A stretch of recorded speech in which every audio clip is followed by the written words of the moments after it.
All right, what's up, guys? Exciting news today. We have a brand new festival. We have the Synchro Festival.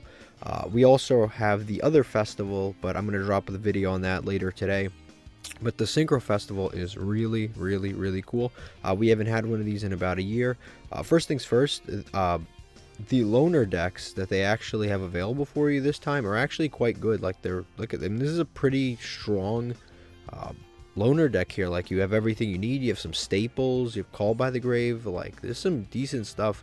Infinite Impermanence, Different Dimension Ground. Like, this is actually a legitimately good loner deck. Same thing with the other two loner decks. You've got the Resonator loner deck. This looks like a build of Resonators that you would play, like one of the better builds that you could make. I don't know why Fiendish Chain is here, but like, other than that, this should have been like Imperm. But other than that, like, this is a solid loner deck. And then what is this one? And then this is the what are they called? Ice Jades, which this is probably the weakest of the three, but it's still a fairly cool. It's still fairly cool considering how expensive the deck is actually to make. Like, a lot of these cards are URs. A lot of these bigger synchros are UR. So, all in all, fairly good loner decks to choose from. But let's get to the top 5 decks. All right, so the first deck is Swordsoul. Swordsoul is unsurprisingly one of the better decks. It's a really strong. It's probably the most consistent synchro deck that's ever been released, just because there's so many one-card starters that create such a fantastic board. The only hit is they put Moyi to 1, but that's not really that big of a deal because you have Emergence and you have Emergence, Moyi, and you have the Ecclesia, so it doesn't even matter. So you essentially have 1, 2, 3, 4, 5. Basically, you have 7 copies. Yeah, you have 7 copies of Moyi, regardless of the fact that they limited the actual physical card to 1. You still have all of the other ways to get to Moyi. The deck is actually quite good. Like I said, very consistent. The only thing that's missing is Moyi and the Monk. The positive thing about the deck is that you actually have access to the Yangzing engine, which is it just came back in the TCG, so it's actually quite strong. Other than that, like, the deck is essentially a full power. You have all the Tenyis. You could just bump any of the Tenyis up if you really need to. Like I said, the Yangzing cards actually lift the ceiling of the deck quite a bit, and it gives you a significant amount of interruptions. It gives you access to a counter trap. Denlong is just a really, really strong card, and between Denlong and the Beyond, it allows you to synchro summon during your opponent's turn. Or I should say, it was either Beyond or the other one. It allows you to synchro summon during your opponent's turn, which is really cool. Yeah, really, really, really awesome deck. Probably probably the most consistent out of all of the decks in the entire event. Next, we've got this is Goatee. Unsurprisingly, Goatee is a very good synchro deck. It came out in the last pack that we had, and it just didn't really get its time to even shine because it came out simultaneously with Tearlaments. But this deck is actually quite good. You can mix it with a variety of other water/fish archetypes. So in this particular build, it's mixed with ice barriers, but you can easily mix it with, for example, sharks or a variety of other fish, and the deck would still be very, very strong. Yeah, it's just a very strong water synchro deck. It's like a bunch of space fish. Very interesting deck. Didn't get a chance to shine, like I said, in the game because Tearlaments just absolutely eats this deck alive.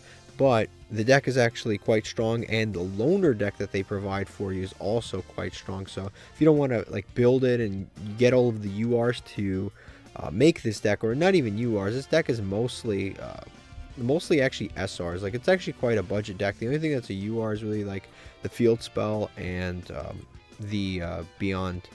Other than that, like, the majority of the deck is actually just SRs. So if you really wanted to make this deck, it's really not that expensive, and you would have the deck to play from here on in. So pretty good deck. Yeah, pretty awesome. Pretty awesome deck. And then you've got the Excel Synchron to make stuff unaffected by your opponent's card effects. Synchro monster, so pretty cool. That's Goatee. Next, we've got 60 card Synchro Zombies. This is probably the deck that I'm going to play. This deck is actually outrageous. There's actually not that many hits for the like 60 card milling engine. And then on top of that, you have access to essentially all of the dangers. Fairy Tale Snow's not hit. Like, there's so many things not hit. All of the Ichizu cards are at their normal quantities, which is actually quite nice.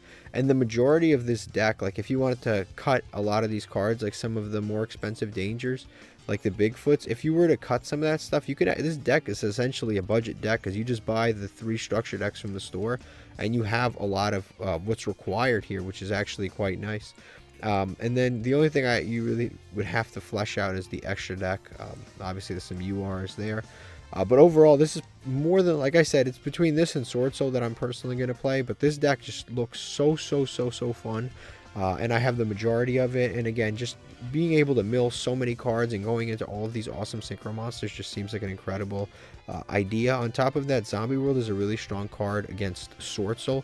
So if you were to use this in the, let's say you are playing against a swordsoul deck, this deck, like Zombie World, is very good against swordsoul because it turns all of their worms into zombies, and that really messes with what synchro monsters they're actually able to make. Which is really good. And then for Goatee, it turns all of their fish into zombie monsters. It can really mess with a lot of different decks just by existing. And then on top of that, it gives you access to some of these incredible synchro monsters, which is really awesome. Definitely a deck to keep an eye out for. Alright, next up we've got Speedroids. Speedroids did sustain some hits, so you've got Wheel to 1 and you've got Scratch to 1, but other than that, the deck is essentially at full power. The deck is very good at making like huge wind synchro boards. It can make Baron very easily. It can make a lot of really strong wind synchro monsters like Crystal Wing. It can go second and it can attack over stuff with Chambara. Like, it has so many great options. I'd say, like, again, the only thing that may be a little bit of an issue with this deck is some consistency, but the consistency isn't really even that much of an issue, especially with some of the newer cards available to you. Like, the deck is really powerful. Definitely one to keep an eye on. Very strong combo potential on this deck. Alright, the last deck that I'm going to be showing you guys is the Resonator deck. This deck is another one that's really strong. It's a pure synchro deck. Nothing really got hit. This deck is, by all accounts, essentially at full power. This deck hasn't gotten any serious hit. It is scheduled to get support like in a year or so, but as of right now, it's still a very powerful deck. Like I said, nothing actually got hit. It's very good. Red Dragon Archfiend Abyss is a really good card. If you manage to summon the Red Dragon Archfiend King Calamity, this deck is, I mean, this card is just outrageous. Essentially, for the rest of the turn, your opponent can't activate anything. Like, that's just unbelievable. Like, this card, if you can summon it during your opponent's turn, is like too broken. And then your main like boss monster is going to be the Red Supernova Dragon. This card is also really strong. Basically, when your opponent's monster activates a monster effect or declares an attack, you can banish this card and banish all cards your opponent controls, which that is unbelievable. And then this thing just basically brings itself back during the end phase anyway, so you tribute it, banish your opponent's entire field, and then bring this thing back. Yeah, really powerful deck. Basically, you just want to make the Red Supernova Dragon as quickly as possible, and that's basically what you're sitting on.